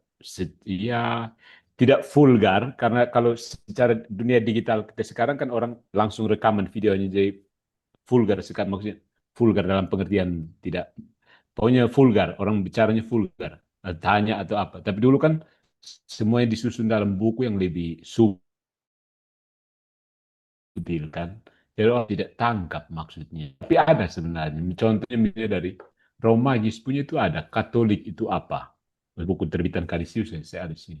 Ya, kemudian ada terjemahan dari Obor itu Katolik dan Fundamentalisme. Ada juga, hanya ya berbeda kan gaya bahasa TikTokan sekarang dengan dulu Siap, gaya siap. bahasa yang baca. Sehingga memang itu kewajiban dari Komisi Kata Ketik, terutama dari KWI untuk situasi kita Indonesia, bisa menyiapkan semacam itu. Tanya jawab yang menyerupai tanya jawab TikTokan. TikTok, langsung trak, begitu. Karena eh, pola pikir kita sudah dipengaruhi oleh pola pikir sosial media yang sepotong-sepotong kan. Jadi kita maunya juga serap itu sudah point. Cak, cak. Tulisan yang panjang sudah sedikit itu dia sudah level lain. Level akademis, level reflektif. Tapi untuk jawab langsung TikTok kan begini yang sekarang kita hadapi itu ya, yang harus disiapkan format khusus seperti itu. Usul yang bagus juga. Terima kasih Ya, banyak. saya didesak orang untuk ini. Termasuk saya didesak beberapa kali untuk ini, tapi saya bilang, eh, kalau saya sendiri saya tidak mampu, karena saya tugas juga banyak. Cukup kamu nonton video saya, kalau ada yang sempat mau transkrip untuk dibukukan, silakan. Dan ketemu ada satu anak muda dari Timor Leste waktu saya kunjung ke Dili. Dia ketemu saya, ternyata saya di YouTube dia sudah transkrip, lalu dia terjemahkan ke dalam bahasa Tetun, dia bukukan. Dan waktu itu saya kasih tanda tangan di diri. Rupanya dia rajin sekali nonton transkrip lalu translate into bahasanya orang Timor Leste. Siap jadi buku tebal satu waktu tahun lalu tidak salah. Karena saya tugas banyak, jadi cukup saya rekam bicara sudah. Untuk saya begitu. Ada yang desak saya untuk dibukukan, saya sabar dulu, saya tugas juga banyak. Sudah saya bicara dengan langsung jawab seperti ini. Urusan selanjutnya kita banyak orang kan, kenapa saya harus mati-matian? Ini bukan iman saya sendiri. Siap, Romo, ya. Begitu, oke. Baik, terima kasih, Romo. Ya. Kita sampai 21.30 ya, waktu Indonesia Tengah. Romo, izin nanya. Ya. Sekarang kan di TikTok ini lagi ada fenomena baru ya, di mana anak-anak muda ini melakukan eksegese kitab suci agama lain dengan andil-andil apologetika. Apakah menurut Romo yang dilakukan oleh anak-anak muda ini menggunakan eksegese kitab suci agama lain untuk membela iman Kristen itu adalah apologetika? Saya tidak tahu posisinya bagaimana, tapi ada apologetika, istilah apologetika apa? Ofensif, menyerang. Kalau memang dia punya kapasitas untuk itu, silahkan saja. Kalau punya kapasitas. Yang penting fokus dan konteksnya harus itu. Ya, maksudnya sekarang saya berapologetika dengan, ya ada beberapa sih begitu. Kalau dia punya kemampuan, oke lah. Jangan takut. Karena kalau misalnya kita hanya sekedar diam, umat kita juga, kalau begitu mereka juga benar kan, karena tidak ada yang melawan mereka kan begitu kan. Jadi kalau punya kapasitas silahkan, asalkan memang paham betul, karena kalau bongkar orang barang itu pertanggungjawabannya lebih besar maksudnya. Butuh kemampuan yang lebih besar, karena bebannya lebih berat. Begitu. Karena soal membicarakan ajaran orang, maksudnya begitu. Ya banyak orang Katolik yang begitu juga.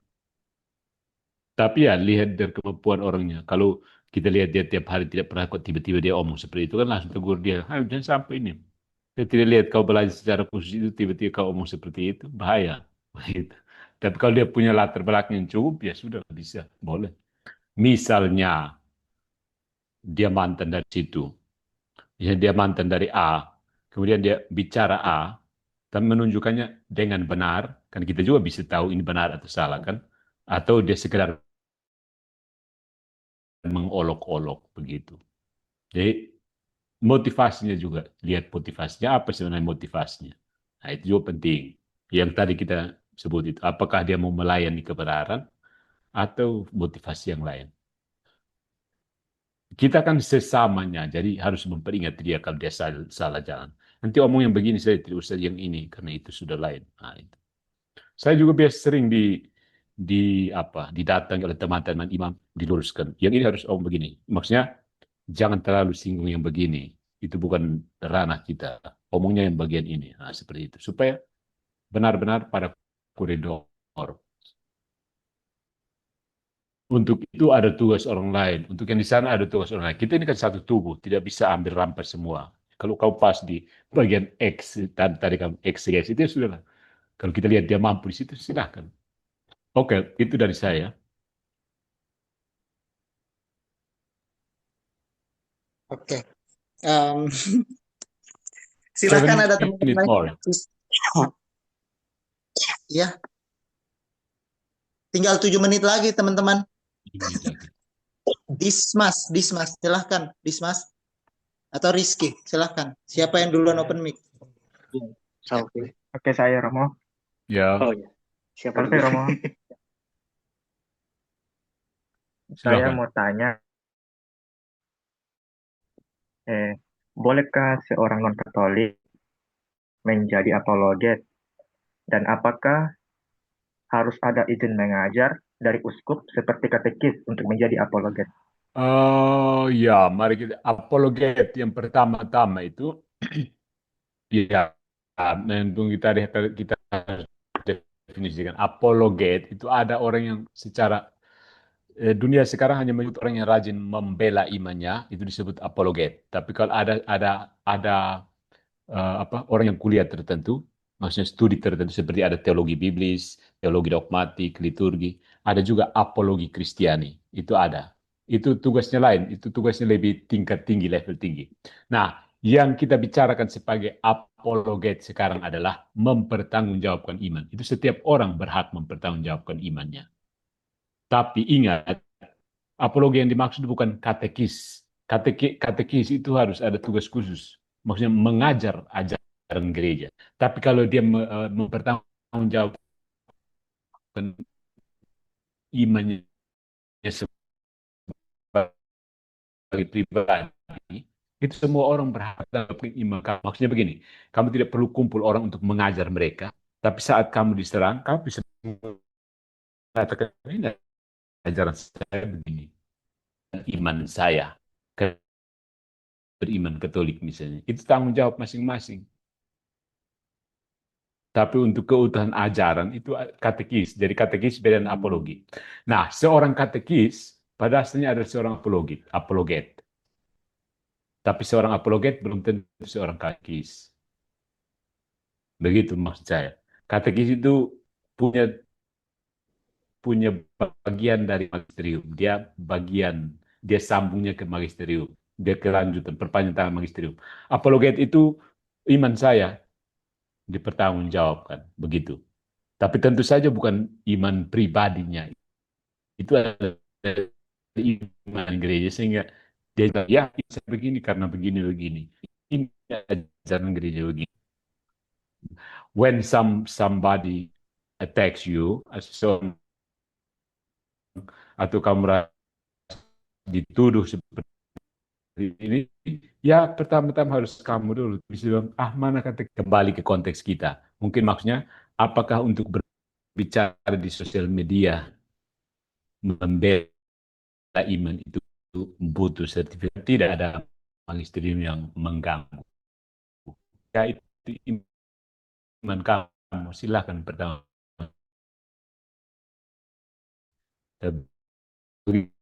Itu kamu bertobat kembali, melanjut keluar gitu. Oh iya, Romo. Soalnya Ya. saya mantan Katolik ingin seperti apologet di gereja itu. Saya OMK Romo dan juga pengurus di bagian liturgi. Saya ingin mau tanya teman-teman, tapi takutnya mereka bilang, kamu baru masuk Katolik. Ngapain kamu ajar ke kami yang sudah lama Oh menjadi iya. Katolik? Itu Romo. Kadang-kadang begitu. Ya, makanya kadang-kadang tapi orang itu maksudnya orang konteks orang yang kamu hadapi beda ya. Tapi orang yang tahu, yang ternyata dia tertarik sekali justru membuat orang yang sudah Katolik itu harus bertanya-tanya ya. Kenapa ini orang kok mau seperti Katolik ya? Mau masuk Katolik ya? Dan itu motivasi untuk dia. Bahkan dia senang untuk mendengarkan cerita. Tapi kalau orang yang justru om begitu, saya rasa dia agak agak kurang beres itu orangnya. Tapi maksudnya menurut kamu, iya masalah di sini ya pendekat itu maksudnya konteks sosial kamu, circle-nya kamu ya. Jadi saya tidak bisa masuk sampai situ.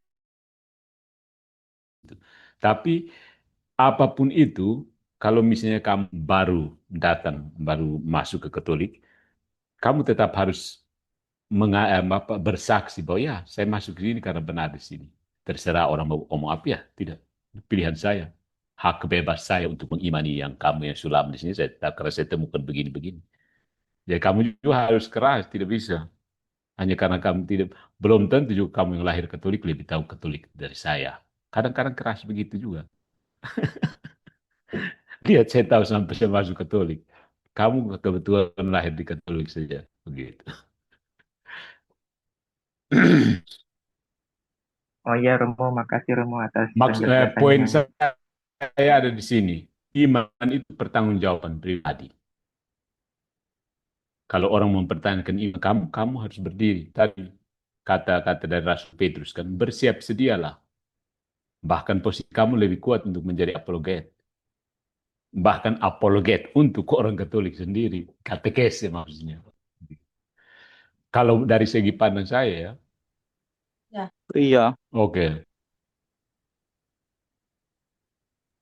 Ya, selesai. Romo. Yang menarik, ini kasus menarik sih ya. Kasus ini kasuistik saja ya. Kami di Timor, ya di Timor lebih awalnya. Karena di Timor itu kan terbiasa kalau beda agama, kemudian dalam perkawinan atau suami, pokoknya salah satu mengalami pindah kan. Yang terjadi di Katolik itu biasanya laki-laki Katolik, istrinya dari Kristen mana atau dari bukan Katolik masuk. Kemudian yang orang yang baru masuk Katolik ini lebih aktif, lebih ini, tapi yang Katolik memang dia hanya para pastor dan suster mengeluh, kau yang Katolik tarik orang masuk Katolik, kau pemalas kembali. Dia yang baru masuk justru lebih rajin dan lebih antusias, lebih gembira dan imannya. Nggak begitulah kehidupan di dunia ini. Oke. Udah selesai. Nanti kalau ada pertanyaan kan begini, hari Jumat jadi kelas apologetika ini kan totalnya 12 pertemuan begitu. Ya, Dengan kita materi yang serius. berbeda-beda. Ya silahkan Nanti Romo. kita 3 lanjut menit. lagi kalau. Jadi Jumat, jadi Selasa dan Jumat begitu. Jadi nanti kalau ada pertanyaan yang belum kemudian ditanyakan oleh teman-teman bisa hari Jumat lagi. Kalau Romo tidak sibuk begitu. Atau bisa Nanti kalau titip Romo ya. sibuk Kalau kita kalau tunda. ada kesibukan lain nanti saya beritahukan. Kita geser atau batal kalau tidak waktu. Iya. Iya, seperti itu teman-teman. Bagusnya 12 kali pertemuan ini diikuti biar karena nanti materinya akan saling berkorelasi. Begitu akan nyambung sampai 12 kali pertemuan ini. Begitu. Ya. Romo Juga jaringan Romo. begini teman-teman yang mengikuti. Oke, sudah? It's normal? Masih dikit Ini Romo, juga. dikit lagi Romo.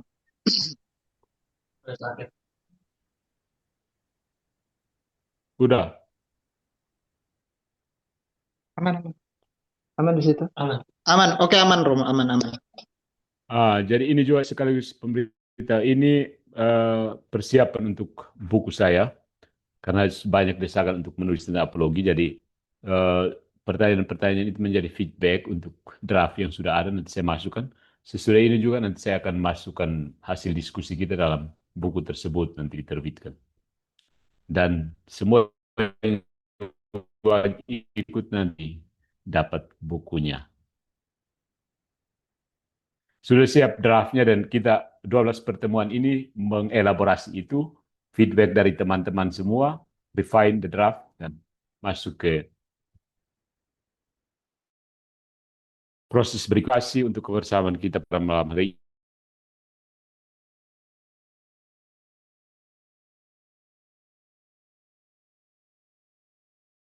sekalian atau berkat atau Ya, gimana mari Dr. Romo? kita berdoa. Siap berdoa. Ya. Dalam nama Bapa dan Putra dan Roh Kudus. Amin. Amin. Tuhan bersamamu dan bersama Dan rohmu. bersama Roh. Allah Bapa yang Maha Baik, kami bersyukur kepadamu karena Engkau telah menyertai kami dalam pembicaraan singkat kami pada malam hari ini bersama orang-orang muda dan para katekis yang mempertimbangkan memilih para pendahulu kami berdialog dengan iman dan akal budi menghadapi tantangan di dunia saat ini, semakin menyemangati kami untuk terus menyebarkan cinta kasih-Mu melalui pertanggungjawaban iman kami secara sadar. Berkatilah semua orang yang mengikuti kegiatan kami pada malam hari ini, meskipun melalui layar digital. Semoga Engkau sendiri memberikan rahmat kebijaksanaan agar apa yang kami bicarakan dapat mereka hayati dalam kehidupan sehari-hari. Doa dan rohani kami haturkan kepadamu lewat perantaran Kristus Tuhan kami. Tuhan bersamamu dan bersama rohmu, Dan berkat bersama rahmat Allah yang Maha Kuasa, Bapa, Putra, dan Roh Kudus, atas kita sekalian Roh dan Kudus. menetap Amin. senantiasa. Selamat malam.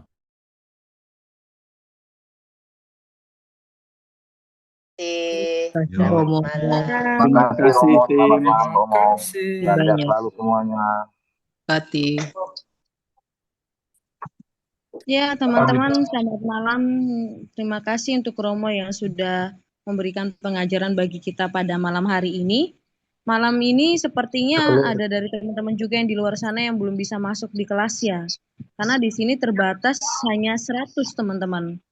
Karena Zoom-nya yang khusus 100 orang yang bisa masuk begitu.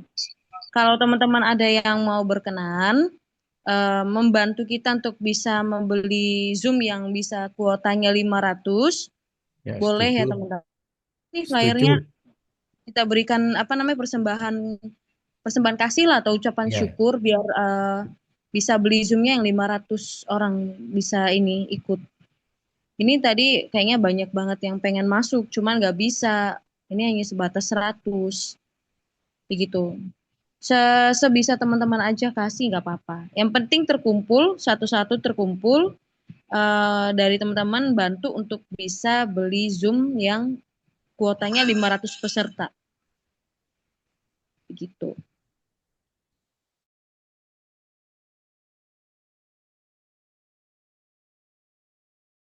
Tim Gladius. Gitu. Kalau Mina nanti di live aja. Kalau di Mina nanti untuk bikin rumah di Menteng. Kenapa, Kak? Iya, kalau untuk Mina nanti aja di live gitu kan, di live untuk bikin rumah di PIK 2 atau enggak PIK 2 Menteng. Ke Mina ikan paus ya. Thank you lah ya. Gitu ya. Nggak bisa. Dan teman-teman yang mau masuk dalam grup boleh kasih nomornya, tinggalkan nomornya di sini nanti dari Pio atau si Krai yang akan masukin teman-teman ke grup ya. Jadi untuk updatean kelasnya nanti dari situ bisa, teman-teman ya. Oke. Baik, boleh. Ini Nggak QRIS-nya bisa kan? Ini QRIS-nya Ah, bisa tahu. jadi kan? Dana. Pembayaran Iya. via dana. Ini dana soalnya. Ini dana Nggak teman-teman, bisa apakah bisa? kayaknya. Kalau Kayaknya nggak misalkan bisa. nggak Oh, dana. dana Iya. Kak dia. Kalau misalkan nggak Iya. bisa nanti ke Pio aja DM ke Pio atau WA ke Pio gitu. Oh, nggak bisa Pio QRIS ya? atau Krai. Oh. Ya udah nanti saya tanya Pak. Iya, betul. Oh. Thank you Kak dia. Teman-teman yang belum masuk ke grupnya, yang berhalangan susah masuk ke dalam grupnya karena flyer, bisa tinggalkan Nomor-nomor. nomornya dengan namanya di sini biar nanti dicatat. Gitu. Bentar ya teman-teman, tinggalkan aja nanti kita catat nanti. Ini 12 pertemuan kan seperti tadi kan. Ini Jumat sama nanti hari Jumat lagi gitu. Jadi nanti kayaknya aku akan prioritaskan teman-teman yang ada di dalam grup kan gitu. Tadi banyak sekali aku pusing bagaimana cara menghandle ini. Screenshot Bapak. Nih saya bantu screenshot Nah, ya. ternyata ini bisa masuk namanya Cina ya. CHINA. Ya, Ya, bisa kah? bisa. Oh, Bukan nama Cina, Bukan ya? bukan nama Cina. Kayak mana ya? Sebentar Enggak, ya. tulisannya Cina itu ini. Kok gitu ya? Bukan. Waduh, Beda ya? Matiin Tapi nomor. ini aku ngopi ke situ. Oh, berarti mending dikasih ini aja deh nomor. Ya, Iya, nomor langsung aja. ke pribadi aja lah. Langsung ke DM aja nanti dari DM Pio, WA Pio. Tahu lah namanya apa bilangnya DM Apa WA. nomorku? Sebentar, langsung ke nomor Dana atau kayak mana ya? Bingung juga aku. Mina dari Hmm. BCA nggak bisa ke Dana. Kalau BCA akunku itu Kak, itu khusus untuk bikin ini akun rekening pribadi, bikin kalau nggak Menteng Pik 2, jangan ya. Gitu. Coba Nomornya aku aktifkan. Aku aktifkan kamera bisa tidak sih? Gini aja Coba Pio, aku aktifkan kamera. gini aja. Nanti teman-teman ini aja dimasukin ke grup, nanti taruh di grup biar bisa teman-teman juga bantu yang lain yang mau masuk ke dalam kelas kan nggak bisa karena terbatas kuota nih kan 100, biar bisa beli 500. Nanti di grup aja share itunya. Gitu. Share namanya persembahan kasihnya gitu. Ini kan baru pertemuan pertama. Biar nanti di pertemuan kedua Sabtu ini teman-teman yang lain dari Komalnya Romo, dari teman-teman kita bisa masuk langsung ke Zoom begitu. Ini kan dari tadi aku lihat ada yang terlempar, ada yang masuk lagi, ada yang nama baru gitu kan. Jadi benar-benar kelihatan banget pengen masuk kelas cuman karena terbatas kuota dari Zoom. Gitu. Nanti di kelas aja, di grup aja. Di grup. Nanti hubungi Krai, nomornya Krai coba bikin nomormu di situ. Nomornya Krai di situ nanti Krai langsung. Teman-teman nanti hubungi nomornya si Krai ini aja, nanti Krai yang masukin ke grup begitu. Karena dia juga admin di grup. Admin di Begitu. grup gitu nanti dari itunya. Itu silahkan teman-teman ada di bawah nomornya si Krai, hubungi nomornya si Krai aja. Soalnya nanti minggu depan kayaknya aku nggak akan lagi bagi-bagikan terlalu banyak. Aku nanti akan prioritaskan teman-teman di grup aja untuk masuk ya. Yang lain-lain itu nanti nambah-nambah aja.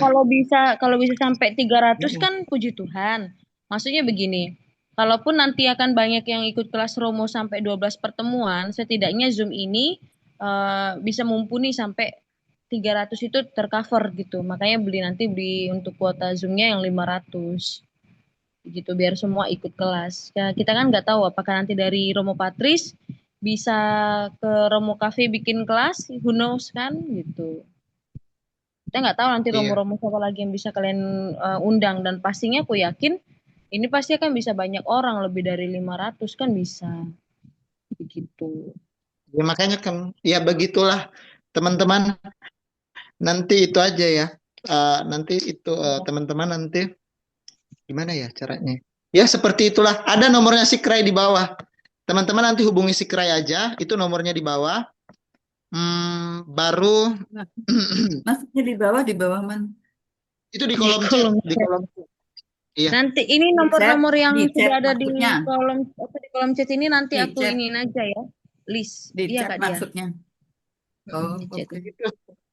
Di bawah di kolom chat di bawah Ibu. Nomor si Krai. Nomor-nomor yang sempat ada Pio, yang sempat keluar bikin di situ sudah aku screenshot, nanti aku bikin listnya aja sama kalian biar kalian masukin ke grup. Ini nomornya 0882 12 10 5900. Apa tuh? Via Telkomsel bisa beli harian akun Zoom Pro yang 300 sehari 15 sampai 25 ribu. Agak rugi ya? Enggak tahu aku, nantilah begitu. Nanti kita lihat aja lah. Oke teman-teman, sudah. Kalau soal yang belum dapat akses untuk itu nanti persembahan kasihnya, karena aku kan akan ini bukan cuma di Zoom juga sih, untuk Romo Patris juga ya. Aku akan ini untuk Romo Patris, untuk uang jajannya ya, uang kopinya Romo Patris gitu. untuk uang kopinya Romo Patris. Jadi nanti kalau belum dapat akses untuk persembahan kasihnya di DM atau di mana gitu. Itu serah pusing kali aku. Oke, thank you teman-teman. Tuhan Yesus memberkati semuanya. Nanti kita ketemu lagi hari Jumat. Hari Jumat di jam yang sama, jam 7 di jam yang sama. Di grup, kalau teman-teman di grup pasti ikut semuanya. Makanya teman-teman minta tolong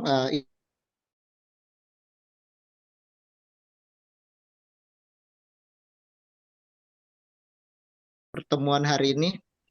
Tuhan Yesus memberkati. Betul.